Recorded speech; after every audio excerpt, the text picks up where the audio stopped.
That evening, the Dimrys were finally about to get what they had been waiting for, though not quite in the way anyone expected.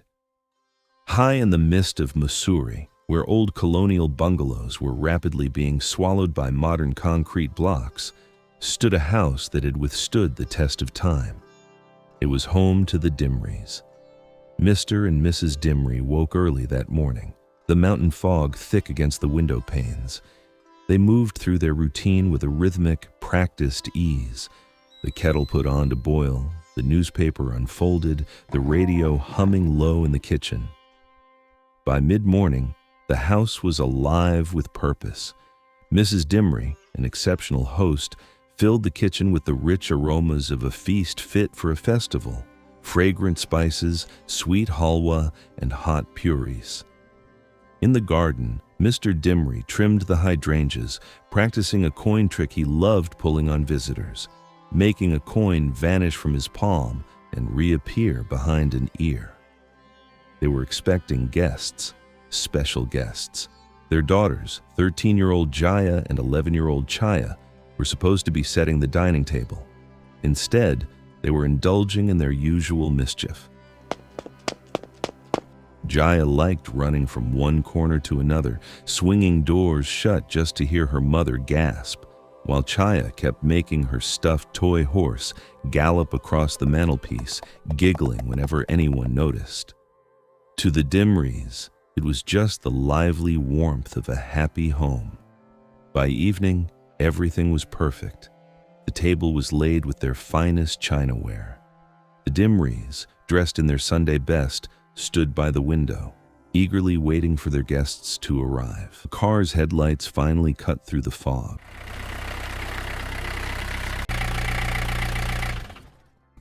A young couple stepped out, holding hands, looking up at the bungalow with wide, excited eyes.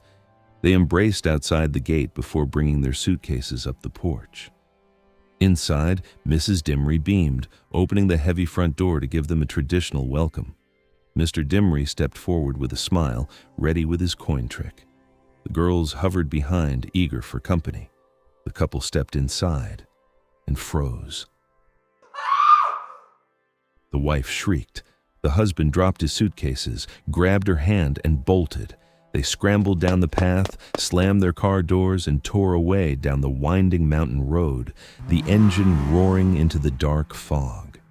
The Dimrys stood in confusion, unable to comprehend why their warm welcome had caused such panic.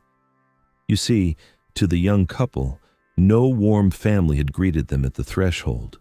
To them, the heavy front door had simply swung open of its own accord. The house was bone-chillingly cold. They had heard disembodied children's giggles echoing from empty hallways and watched in terror as a stuffed toy horse galloped across the mantel entirely on its own. And when Mr. Dimry stepped forward with his welcome coin trick, that was the last straw. The couple only saw a cold piece of metal floating ominously toward their faces.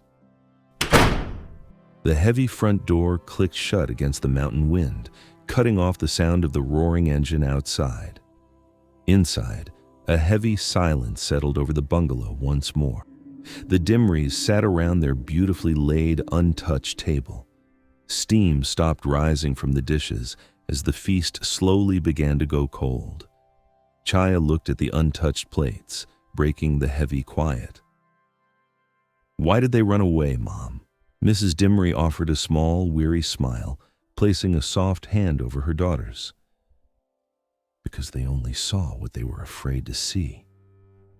Mr. Dimry said nothing. He simply turned toward the dark window, crossed his fingers under the table, and began the long wait for the next pair of headlights. If this story changed how you see things, please like, share, and subscribe. A new story arrives every Sunday. I'll see you then.